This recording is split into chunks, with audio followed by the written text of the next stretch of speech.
Hello, welcome to Locked On Sharks, the premier hockey podcast of your favorite tanking team in the Bay Area. On today's episode, the Sharks give up 2 late to fall to the Kings. The Barracuda give up 5 straight, and William Eklund fights. So all that and more on today's episode of Locked On Sharks. You're Locked On Sharks, your daily podcast on the San Jose Sharks. Part of the Locked On Podcast Network, your team every day.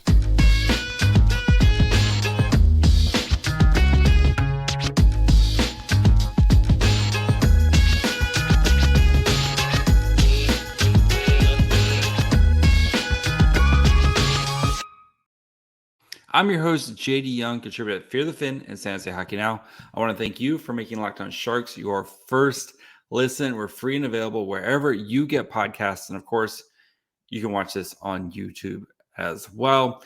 And the Sharks fall 4-3 to LA Kings. Barracuda fall 5-2 to the Gulls, and William Eklund fights. A very interesting night in San Jose hockey. But before we get into all that, I do want to let you know that today's episode is brought to you guys by BetOnline. BetOnline is going to cover the season more props, odds, and lines than before. BetOnline, where the game starts. And we are going to start in LA. So we'll talk about the Sharks Kings game. At the end, we'll talk about the Barracuda game as well. The Sharks continue to what we have seen all season, where anytime they play a team of decent to good to playoff caliber, playoff caliber team, they just do not have the horses to play a full 60 minutes, right? They got curb stomped in the first period. James Reimer, I believe he had 21 saves in the first period. That's tough. Poor James Reimer. Sharks crawled back into the game. Give them that. They made this game competitive and close, and made the Kings work for this game. But then you just see this in the third periods, particularly well, when kind of things tighten up. They just do not have the depth or the horses to continue to kind of take, to win these type of games. So, and that just shows where these two teams are at in their life cycles, right? The LA Kings have gone through their rebuild, and they've done a great job with it of acquiring blue chip players and drafting really well. And now they're starting to kind of reap the rewards of that. And they are tied with Vegas, I believe, right now for the top of the Pacific Division. And they're a deep team. They have scoring at a lot of different levels. Goaltending questions, we'll see. But Phoenix Copley has held down the fort right now. So we'll see with this team. But we saw James Reimer played outstanding tonight, right? Timo Meier had 2 points. Nick Bonino scored. But again, this team just, when there's not other things happening, we saw last night against the Coyotes, they got depth scoring, but the Coyotes are one of the 5 worst teams in the NHL, right? Tonight, when you play a team that can score on all lines, it's tough to kind of continue to try to crawl your way back into games. And that's what the Sharks have found themselves in more times than not, where they're just down and out, and they make it interesting or they make it fun. But then in the third period, one mistake goes catastrophic. And that's what we kind of the recipe for the Sharks this year is one mistake goes catastrophic. And then they just don't have the talent or the depth of talent to overcome that. So, but Timo Meier, though, continues to be just kind of adding dollars to his next contract, scoring his 24th goal of the season tonight, also assisted on Alexander Barabanov's goal as well, and probably could have had a hat trick if he got a little bit more luck tonight. He had one that hit the post and one where the Kings goalie Phoenix Copley made a great kind of reach behind, grab it before it went off. Goes across the blue or across the line, save. Timo Meier has been an absolute monster this entire season, and it's going to be interesting here, especially as the Sharks season is about ready to die. They play the Oilers. Connor McDavid's pretty good. You've got the Devils, who have a bunch of young, talented players. You have the Stars, and then you start an 8-game road trip with the All-Star break wedged in there. 8-game, mostly East Coast swing road trip there. So the season is going to be pretty much kaput here in the next couple weeks as the Sharks losses continue to mount. But Timo Meier is, you look across the rink to the Kings, right? And the way they structured their rebuild, they kept some of these guys around, Kemp, Drew Doughty, Dustin Brown, until retired last year, kept these guys around while they brought in some, they drafted, they developed, look at Quentin Byfield, right? Quentin Byfield was, 2020 draft pick, and he's still working his 2020 second overall draft pick. Still working his way into the NHL right now. Not to say Quentin Byfield, I think, is going to be an amazing player, but you look at the players drafted around. Tim Stützle was picked right behind him. Has been playing in the NHL since day one. And Byfield, they've been very, very slow and meticulous with his development. But look at now. Again, Byfield, they're not asking Byfield to kind of do too much too quickly. He can kind of work his way into the system, and then as he gets better, kind of start moving up the ladder. But the thing is, they had these veteran guys who kind of could lead the next guys in. They didn't burn it down to the ground. They had your Drew Doughty's, your Kemps, a lot of these guys who won cups with the Kings. Not the Sharks won cups, but they had these guys around who can kind of show them a way. And out, those guys are still producing tonight. Kempe scored, right? Drew Doughty scored. Quentin Byfield scored. Velarde scored. So they have a nice mix of young guys who can score. Velarde's 23, former 2017 first round pick, right? Kind of a young guy working his way through. He's gone through the development process. Quentin Byfield, like I said, 2020 second overall pick in the draft. Then Kempe, who's been around forever, right? He's 29. He's he's been there for a long, long time. I know he wasn't on the cup teams, but he's been through it, right? He's been with his team long enough. He's been around those guys.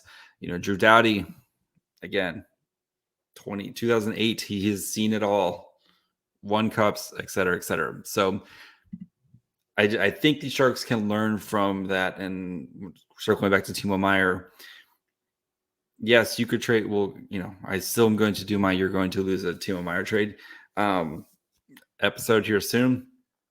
But keeping Timo Meier with the Sharks, yes, the potential of bringing back a first-round pick and a prospect sounds really great.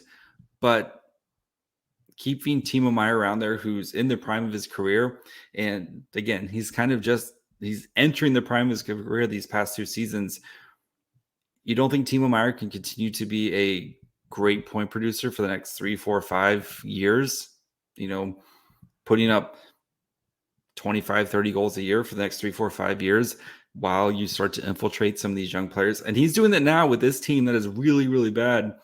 Imagine when there's more talent around and Timo Meier doesn't have to do everything. Again, keeping Timo Meier. Again, if Timo Meier wants to go, then that's fine. But keeping Timo Meier around on this team, I think the benefits, there's a lot of benefits for keeping him around. So before we dig into the game further, and then we talk about William Eklund fighting, do want to take a quick break, talk to you guys about our friends over at BetOnline. You guys know BetOnline is your number one source for betting info, stats, news, and analysis. Get all the latest odds and trends for every professional and amateur league out there, from pro football to college bowl season to basketball and World Cup. You got it all at betonline.net. World Cup is done and bowl season's done. So scratch those. Unless you want to bet on the next ones, I'm sure they probably have futures odds. So if you love sports podcasts, you can find those at BetOnline as well. They're the fastest and easiest way to get your betting info in. So head to the website today or use your mobile device to learn more. BetOnline, where the game starts. All right, so let's dig into this game a little bit more. Let's start with James Reimer, who I thought played really well and kept the Sharks into this. And I think this is one of his best games since coming back from his injury mid-December and really starting to kind of round into form. You know, it's been a much more of a 50-50 split since Reimer came back. And Kaapo Kähkönen, I talked about yesterday, he has played better, granted, some of the competition, but I think this was James Reimer's best game since coming back from his injury. I know he gave up 4 goals, but the man was under siege all night. So the Kings tonight. Interesting. The Sharks had more shot attempts. The Kings, though, had more shots on goal, so they did a better job of getting through. Kings had 37 shots at all situations. James Reimer made 33 saves, gave up 4 goals. Expected goals against was 3.27, so pretty close there. 892 save percentage. Guy made 33 saves and has an 892 save percentage. Tough. 12 high danger shots against. Remember last night, Kaapo Kähkönen 1 high danger shot. Tonight, James Reimer had 12, made 9 saves on 12 of those shots. Mid danger 9 to 8, and 15 low danger where he saved all 15. Again, Reimer is going to be traded at the trade deadline because he can go help a team like the Kings. You know, maybe if Phoenix Copley kind of falls off a cliff here, or teams catch up to him, or maybe you don't want to trot out Jonathan Quick, or a team like that who needs a solid backup who can kind of come in and play some spot games, maybe give your starters some rest down the road, especially if you have things kind of locked up. James Reimer is going to be an asset for a team. Or if you have questions in goaltending like the Edmonton Oilers, who these Sharks play next, Reimer can kind of come in and help out with that stuff. And I thought he played really well tonight. Like I said, he faced 22 shots, made 21 saves in the first period. Not a recipe for success for the Sharks to get just obliterated like that in the shot totals. I know they much more even the second and third period. Granted, the Sharks were down, the second half of the third period and trying to kind of get back into it, but much more even between the two teams here. So, but yeah, Reimer was really good tonight, and it was good to see him kind of have one of these James Reimer type of games because we hadn't really seen it since his injury, around Thanksgiving. So I thought he was excellent tonight. As for the rest of the forwards, Timo Meier continued, like I mentioned earlier, Timo Meier continues to be an absolute monster. Very back and forth, that top line. Labanc, Hertl, Meier played 13:04 time on ice. 17 shot attempts, gave up 16 shot attempts. Actual shots on goal, 3-12, which is very interesting that they missed that much. So it looks worse than it was. But the expected goals for was 0.81, 2.7. So they missed the net, but they were really great quality chances there. 12 scoring chances, gave up 10. 5 high danger chances, gave up 4. 7 offensive zone starts. So very back and forth, with the Hertl line, Hertl, Meier, and Labanc line, playing against the Fiala, Lazat, Velarde. Those guys had 17 shot, or those guys had 12, and then the Byfield, Kopitar, Kempe had 16 shot attempts, and that follow Denault and Jared Anderson Dolan had 15 as shot attempts as well. So Sharks gave up a lot of shot attempts. This was a very back and forth type of game, and the Labanc Hertl Meier line, for the most part, did their job. So Nieto, Couture, Barabanov played 10, a little under 11 minutes, 10 shot attempts, gave up 12. Actual shots was 5-7. Expected goals for was 0.41. Expected goals allowed was 1.11. So that's tough to see because that is kind of your defensive line. They had 7 defensive zone starts as well. So a little bit tough to see them. I know Barabanov scored at the very end there, and that was they were down 2 goals. Everybody was out there pushing type of thing. Asimont, Sturm, and Benino, 852, 13 shots for, 7 allowed. Good to see that. Actual shots was 6-5, 1 goal for. Nick Benino only scores goals. Expected goals, though, was 0.3, so they didn't really generate a lot of offense, and they had 10 defensive zone starts. So Quinn really relied on those guys to kind of work in their own zone, and I think they did a good job, especially when you're still out shooting the other team, even though you are starting your most of your time in your own zone. Lindblom, Lawrence Gadovich, 703, time on ice, 5 shot attempts for, 7 allowed. Actual shots was 2-3, and pretty quiet night. Did give up 5 scoring chances allowed and 3 high danger chances. So I would like to maybe tighten up the defense a little bit there, but again, the big boys kind of came out and played, and it was a pretty fun game between the two of these, between these two teams, and interesting to see kind of across the bench at the Kings, who've gone through the rebuild, and now they're kind of entering that, playoff contender to potential, you think one day, hopefully, or not hopefully soon, but soon a cup contending team, and how they have done it. And if the Sharks can maybe learn a couple things there, keeping some of these veterans around, helping these new guys as you draft and develop these guys. And they're very, very patient with their guys. Like I said earlier, with Byfield, finally got his first goal tonight. That dude, once he fills out, is going to be an absolute menace in the Pacific. So yes, before we get into the Barracuda, William Eklund fighting, which I've watched several times, and I still can't believe that's actually William Eklund. Do want to take a quick break, talk to you guys about our friends over at Built Bar.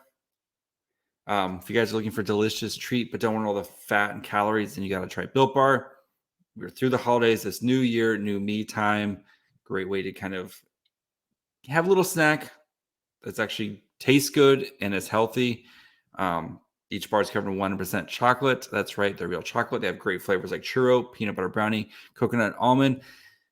130 calories, 4 grams of sugar, and 17 grams of protein. But if you're like me and you hate waiting, you order something online and you're waiting. You don't have to do that anymore with Built Bar. You can actually go to Walmart or Sam's Club and pick them up right away. Walmart, they have 4-bar box of cookies and cream, double chocolate or coconut puffs. Or if you go to Sam's Club, you get the big 13 box with hit flavors like brownie, powder, and churro. So either go to Walmart or Sam's Club, check them out, or go to built.com and you can still order a ton of amazing flavors there. So make sure you guys go check out Built Bar. All right. The Barracuda lost 5-2, and this game, a tale of just the first period compared to the rest of the game. The first period, the Barracuda could have been winning this game 4-0, 5-0 if it wasn't for the Gulls goalie, which I'm blanking on. Is it Drysdale or Drysdale? No, I know what it is. Anyway, it'll come back to me. He was outstanding.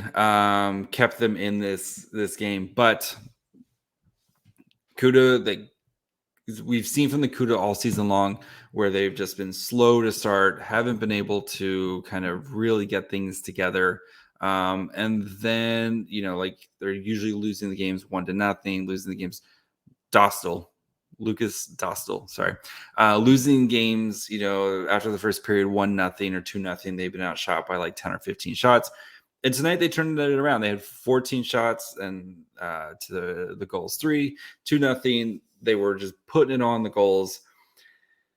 And then they kind of ran into some penalty trouble and kind of let the Gulls back in it. And then Gulls score a power play goal. And then it was 2-2.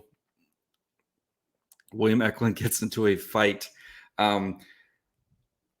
William Eklund, God bless you. You do not need to be fighting people. You are too valuable to the franchise, the future of the franchise to be fighting. You love it. He's sticking up for a teammate. Brandon Coe gets kind of boarded. Eklund kind of takes exception to it and gets into a fight with a guy who's older than him, taller than him, and weighs more than him. And Eklund, he got a couple shots in there. For a guy who doesn't fight, he stood his ground. He made his point, and then he gets instigator penalty and a 10-minute misconduct. So that's where, like, I get you're trying to stand up for your teammate, but in a game where your team is tied, you are too important to be in the penalty box fighting dudes. There's plenty of other guys. That's why you have your Jeffrey Viel's, your Adam Raskas. There's plenty of other guys. You are too important to be in the box for 15 minutes for a team that could have used you, especially on the power play. But love the passion. I'll give you A for effort in the fight. Love you sticking up for a teammate. Please don't fight anybody again. So, but then the wheels kind of came off, and they gave up. They had a couple power play opportunities. They gave up some shorthanded chances, and then it's just that's what we've seen from the Gulls, or not from the Gulls, what we've seen from the Barracuda this year, where it's just these rookies and these guys kind of learning this, kind of going through the learning process of how to win games, right? And they've played better for the most part the last couple games. Maybe they haven't got the results they wanted, but this is one where you're going to look back and a good team puts away the Gulls early in the second, right? They make it 3-0, they make it 4-0 or 4-1 type of thing, and kind of put them away and make it so you can kind of roll your lines and make it a nice, easy third period for yourself, especially on the second night of a back-to-back where you've been traveling. Maybe a little tired, who knows? But that's one of those kind of learning experiences for everybody where you try to put them away. Interesting, John McCarthy. So the Barracuda, they were down by one late in the third. They get a power play, and McCarthy pulls his E2 McAnemy, so it's a 6-on-4, and they goal score a empty netter there. And it's kind of interesting I get trying to get the 2-man opportunity, but it was still kind of not like early-ish in the third. So they scored with like 3 minutes. It was 18:32 left in the so it's interesting. Especially if you're only down one there, I get it. You're trying to generate some more offense, but with teams being able to just defensively just shoot the puck at the net with no fear of icing, it's a little bit questionable there. And that's one of those maybe learning experiences for John McCarthy. I love the aggression. Maybe if you're down 2, who cares? But you're only down 1. Let your power play kind of operate, and maybe at the end of the power play, if you're kind of pressing and they're kind of struggling, then as they're getting as their guys coming, about to come out, you pull the goalie there.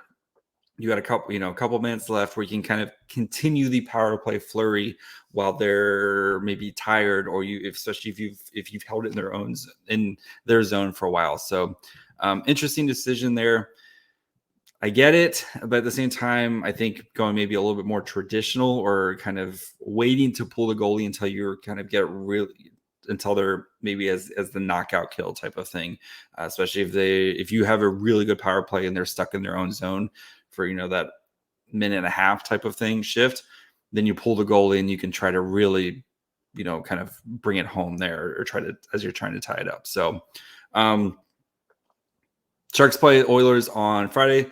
I'm going to have Brett from Locked On Oilers tomorrow, so we're going to preview the game. I'm going to try to trade him James Reimer for something. We'll see how that goes.